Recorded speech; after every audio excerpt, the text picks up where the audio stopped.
Hello friends, in this video tutorial we are going to cover stateful widgets in Flutter.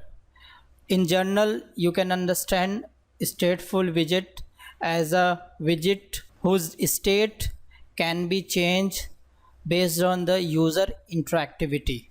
Okay, so stateful widgets have a mutable states, means the state can be changed, means the data which is represented by the widget can be changed on the user action. Okay, so we will learn this. You will understand all the concept of it by making one application of that. Okay, so let's start with import material app design and then main function of the app which accepts run methods, and here is my app. Okay, then define an stateless class, okay, of my app. Okay, so this class now will in the build method will return material. As you know, all the material designs are all the widgets can be accessed through this material app class. So what we'll do here, we'll define a title, say stateful widgets. Okay, next what we'll do, we'll define the route where it will go, say home page. Okay, home page. And also if you wish, you can define the theme here. So theme data, and put some primary color here, say colors dot say light green. Okay, so next what we'll do, we'll now going to define a stateful class, say is stateful class. Stateful class have the stateful widgets and another is the state of that widget. So here home page, okay, is a stateful widgets. It's a extend a stateful widget. So first what we'll do, we'll override the create method.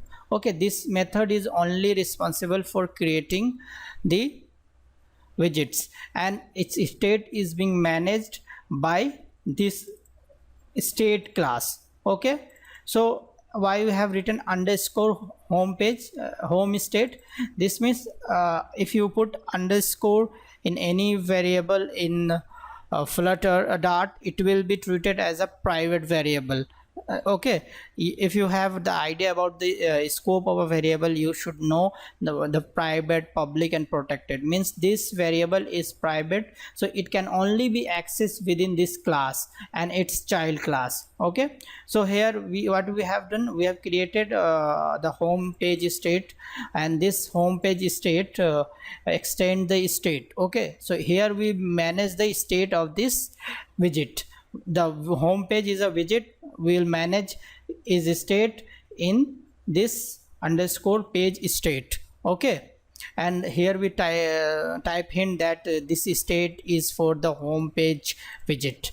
Okay, now here we have over as state is where we are going to actually build this in the build method. You have to, as you have to pass a build context and contest. As I told you earlier that the contest is basically the location, the scenario where our widget is being created. Okay, so here we'll return scaffold, say scaffold. Okay, and this scaffold has a app bar, beautiful app bar. say app bar, and you can pass title here, say text, say home. Okay, now it is a body,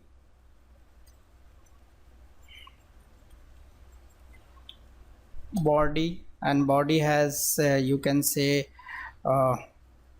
has a container. Take a center, and inside center have a child, and child called say container. Inside the container we will take say the padding. You can add some padding, say willing to all sides, say age insects all 20,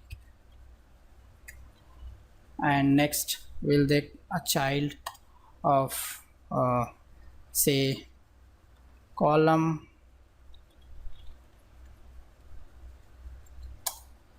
and column has children, because column can have multiple data, so it has a children property. Okay, what type of children? Say the widgets.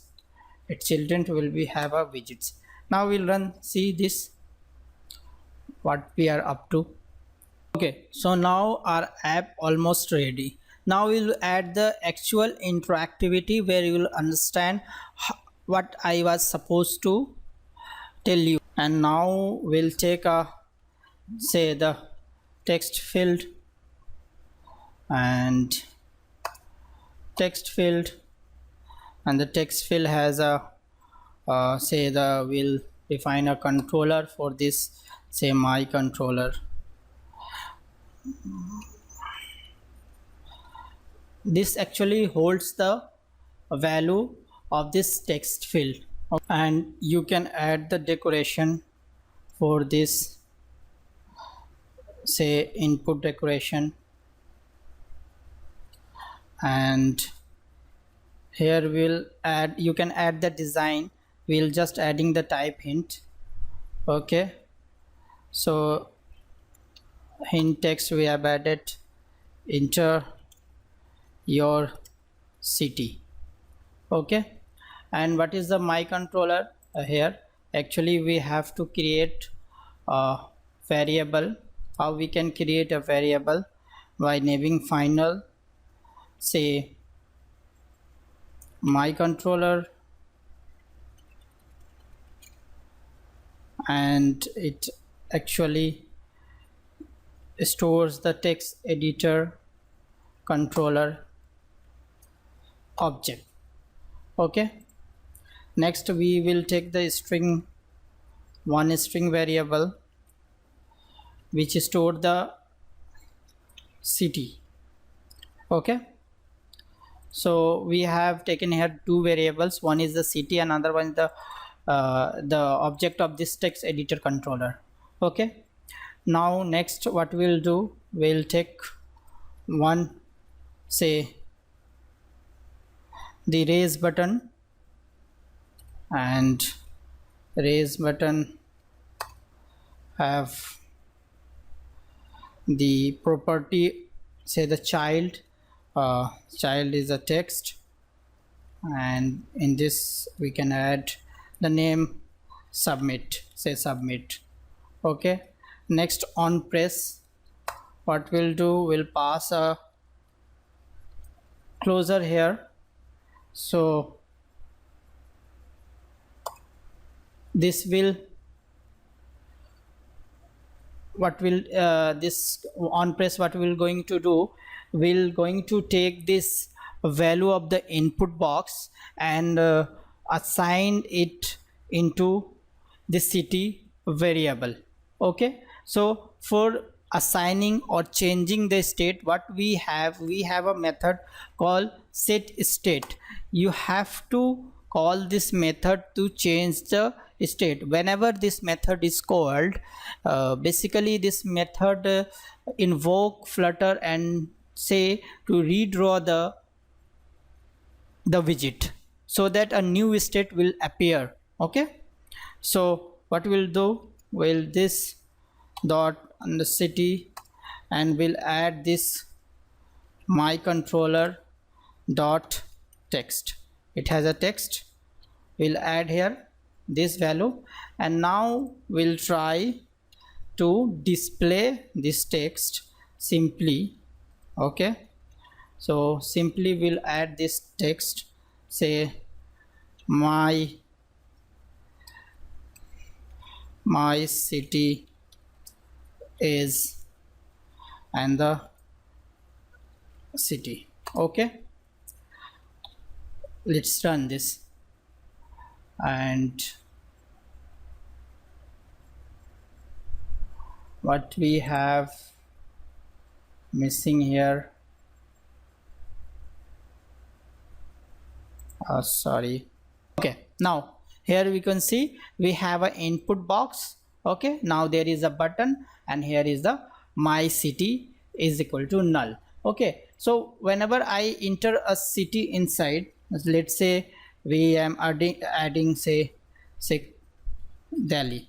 Okay, Delhi. Now you'll, whenever you click, user is going to take the interactivity with this application. So if we click on the submit, see here your data is changed, so the state of this data is changed. So that is why it is called the stateful widget.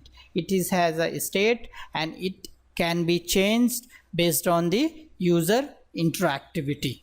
Okay, I hope you will understood the stateful widget. If there is any query in your mind, you can put in the comments. I will try to help out as much as I can. If you like this video, please like, share and subscribe. Thank you.